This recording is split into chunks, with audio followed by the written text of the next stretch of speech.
लगातार विपक्ष अब सवाल करेगा और सवाल यही कि आखिरकार 78 दिन बाद पहली गिरफ्तारी क्यों हुई, क्यों इस पर तुरंत संज्ञान नहीं लिया गया, क्यों राज्य सरकार अब तक खामोश बनी रही। कई ऐसे सवाल हैं जिनके अब जवाब देने पड़ेंगे केंद्र सरकार और राज्य सरकार को। और इसी को लेकर सुप्रीम कोर्ट ने भी कड़ी फटकार लगाई। उन्होंने कहा कि अगले शुक्रवार तक मणिपुर वीडियो मामले में राज्य सरकार और केंद्र सरकार अपना जवाब सौंपे।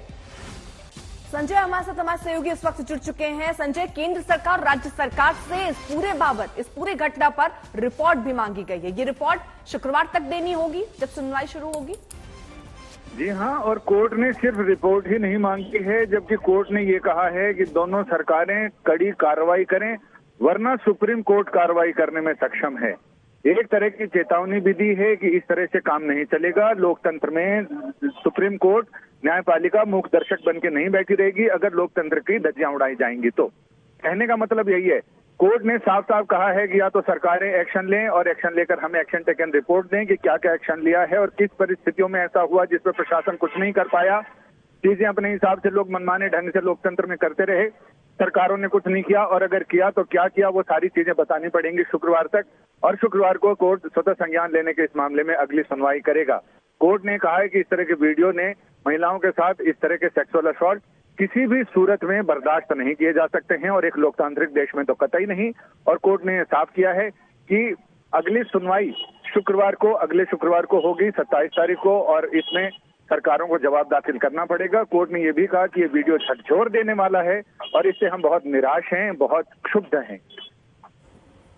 इसके साथ ही संजय, जो ये घटना 78 दिन पहले घटी, इसके जो डिटेल्स अब सामने आ रहे हैं उसमें कहा जा रहा है 18 मई को एफआईआर दर्ज हुई। ऐसा अब राज्य सरकार से सवाल पूछा ही जा सकता है कि इतनी पहले एफआईआर दर्ज हुई और ये पूरा मामला अब तक सीएम इससे अनभिज्ञ थे, जब वीडियो सामने आया तब उन्हें पता चल रहा है। बिल्कुल, कोर्ट की नाराजगी का सबब ही यही है। कोर्ट ने कहा कि इतने दिन आखिर सरकारों ने कुछ एक्शन क्यों नहीं लिया, अब जाकर गिरफ्तारी क्यों हो रही है, और वो भी तब जब वीडियो सामने आ गया है, उसके बाद जाकर गिरफ्तारियां हो रही हैं। कोर्ट ने इस पर बहुत कड़ी नाराजगी जताई है। और अब ये देखना दिलचस्प होगा कि अगले शुक्रवार को जब इस मामले में सुनवाई होगी तो राज्य सरकार क्या बहाने लेकर आती है, क्या दलीलें लेकर आती है, और केंद्र सरकार उसमें क्या जवाब दाखिल करती है। क्योंकि कोर्ट ने सुनवाई से पहले अपने चैम्बर में chief justice of India justice DY Chandrachud ने अटॉर्नी जनरल और सॉलिसिटर जनरल को बातचीत के लिए बुलाया और उनसे सारी घटना की जानकारी ली, और उसके बाद कोर्ट ने इस पे स्वतः संज्ञान लेने का फैसला किया। और सबसे पहला केस इसमें स्वतः संज्ञान को लेकर कोर्ट ने अपनी नाराजगी, अपना क्षोभ, अपना असंतोष जाहिर किया, और कोर्ट ने सरकार को भी फटकार लगाई। बहुत बहुत शुक्रिया संजय तमाम जानकारी के लिए। इस बीच एक और बड़ी अपडेट आपको बता दें, सत्र की शुरुआत हुई थी मानसून सत्र, उससे पहले ही हंगामे की भेंट चढ़ते हुए ये सत्र नजर आ रहे हैं। लोकसभा और राज्यसभा फिलहाल स्थगित हो गई है।